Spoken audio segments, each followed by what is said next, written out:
Ադրբեջանցի փորձագետները ոնց հասկացա Երևանում են եղել, արդյոք շրջել են Երևանում, զբոսնել են, ծանոթացել են քաղաքին, որովհետև ես ասենք նայել եմ ադրբեջանական տարբեր պրոպագանդիստական տեսանյութեր կործանվող Հայաստանի մասին, որ ամենուր հարց աղերսող մարդիկ են, տնտեսական, այսպես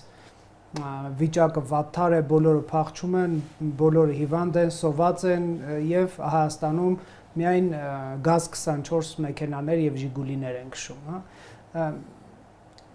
Արդյոք այդ մարդիկ նման պատկերացումներ ունեն եւ ինչ որ բան փոխվել է իրենց պատկերացումների մեջ, այսինքն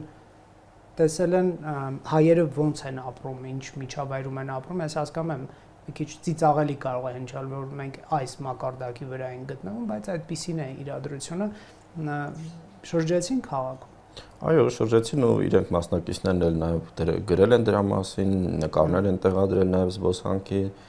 եղել են Մատենադարանում եւ պետք է ասել, որ առնվազն մասնակիցների մի քանիսի մոտ շատ անկեղծ եւ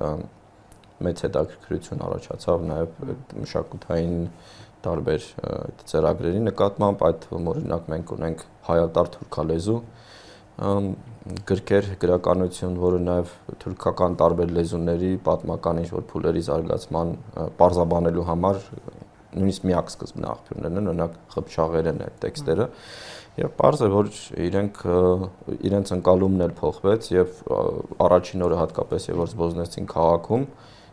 երևում էր ոնց այդ լարվածությունը փոխվում ավելի շատ հետաքրքրասիրությամբ եւ նույնիսկ զարմանքով որոշ հարցերում, հա, որովհետեւ իսկապես շատ Երևանը հանգիստ քաղաք է ու այդ ինքը տրամադրում է, որ ոչ մի ագրեսիվ դրսևորում, նույնիսկ փողոցում ճանաչեցին ադրբեջանցի մասնակիցներից մի քանիսին, այսինքն մեկին եւ դա էլ է շատ ենթադրում եմ ում է ճանաչել Ֆարհադին, այո, եւ էլի շատ որ ամենահայտնին էր նրանցից, հավանաբար ու ամենաբարձրն է բոյով, եւ ինքը զարմացավ, որ իրեն չեն հոշոտում Երևանում։ Ինքը դրա մասին իմ հիշելով գրել է նույնիսկ, հա, իհարկե։